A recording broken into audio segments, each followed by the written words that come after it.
వీటితోటి వ్యాలిడేషన్ మనం కలెక్టర్స్ తోటి డిస్కస్ చేయడం జరిగింది. టోటల్ ఎలిజిబుల్ ఫార్మర్స్ 41,000, అందులో 46,20,000 కంప్లీట్ అయింది.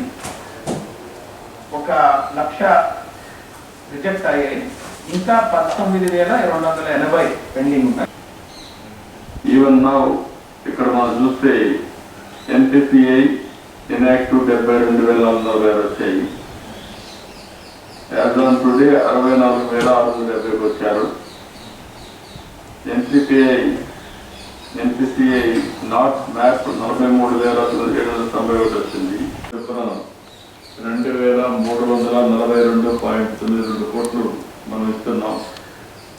గవర్నమెంట్ ఆఫ్ ఇండియా 41,57,533 మందికి గాను 831.81 కోట్లు వాళ్ళు ఇస్తున్నారు. ఈ రెండు కలిపి 3,174.43 కోట్ల రూపాయలు మనం క్రియేట్ చేసుకుంటున్నాం. బ్రాడ్గా ఇప్పటి నుంచి నేను మిమ్మల్ని కోరేది data of single source of data వాడేవాడు మల్టిపుల్ యూజర్స్ ఉంటారు. బెనిఫిషరీ డిఫరెంట్ స్కీమ్కి డిఫరెంట్ బెనిఫిషరీస్ ఉంటారు. బట్ ఎవ్రీథింగ్ అకౌంటబిలిటీ కింద మనం తీసుకుంటున్నాం. అవసరమైతే RTGSని డెమాన్స్ట్రేట్ చేయడం, వాట్సాప్ కూడా మన గవర్నెన్స్ ఆగస్టు 5 కంతా 100% వాట్సాప్ గవర్నెన్స్కి వెళ్ళిపోతున్నాం. ఓసారి కొన్ని హామీలు ఇస్తాం.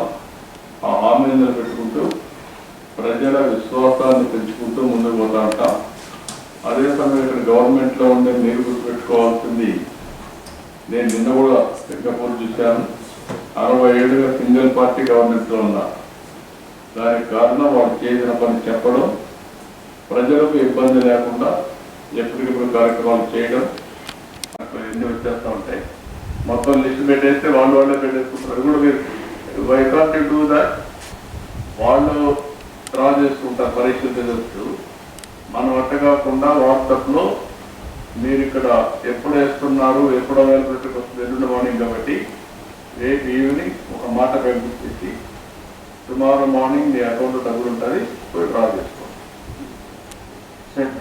ఈ 46 lakhs మనం ఇచ్చేయచ్చు సార్ ఇమీడియట్గా. దట్స్ వై మేము పుషింగ్ SMS డైలీ 3 రోజులు వస్తారా పుష్ చేస్తున్నాం. NPCI ఇన్యాక్టివ్ చేసుకున్నాం. నేనేమంటానంటే అది రెగ్యులర్ క్యాంపెయిన్ కింద జరగాలి. ఇక్కడ వచ్చే కొద్దికి ఇది స్పెషల్ క్యాంపెయిన్ ఉండదు, ఓన్లీ టెస్టింగ్.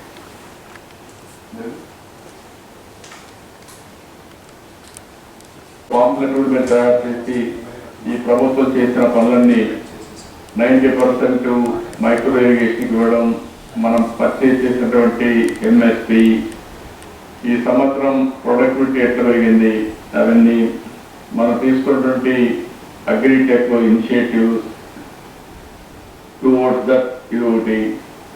వాటర్ మేనేజ్మెంట్ ఎంత ఎఫెక్టివ్గా చేస్తున్నాం, అనుకున్న టైం కంటే ముందే ఎట్లా మన పంటకు నీళ్ళు ఇస్తున్నాం. ఫెర్టిలైజర్స్ కానీ పెస్టిసైడ్స్ కానీ ఎక్కడా లేకుండా ఏం చేసాం. అగ్రిటెక్లో ఈరోజు డ్రోన్స్ కూడా ఎట్లా ఉపయోగిస్తున్నారు మీరు. అవన్నీ తయారు చేసి నమూనా ఫైనలైజ్ చేసి రేపు పంపిస్తే లోకల్గా వాళ్ళే ప్రింట్ చేసుకుంటారు.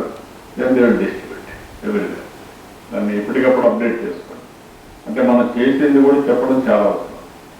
దానివల్ల ఈ మధ్యకాలంలో మనం చేసిన పనుల వల్ల అగ్రికల్చర్ ఎట్లా పెరగగలిగింది. లాస్ట్ టైం మీరు చూస్తే GSTPలో అగ్రికల్చర్ ఈజ్ హైయెస్ట్ 16.5. మనకు దానివల్లనే పెన్షన్ పరిధి వచ్చింది 10% అది వచ్చిన ఇది అన్ని కూడా పెట్టి మీరు ఒకసారి టేకప్ చేయండి. ఏదో బొప్పాయి చిన్న సమస్య వస్తుంది, స్మాల్ ఇష్యూ ఉంటుంది, కూడా ఏం చేయాలో వాళ్ళు కూడా మానిటర్ చేసుకొని ఈ కంట్రోల్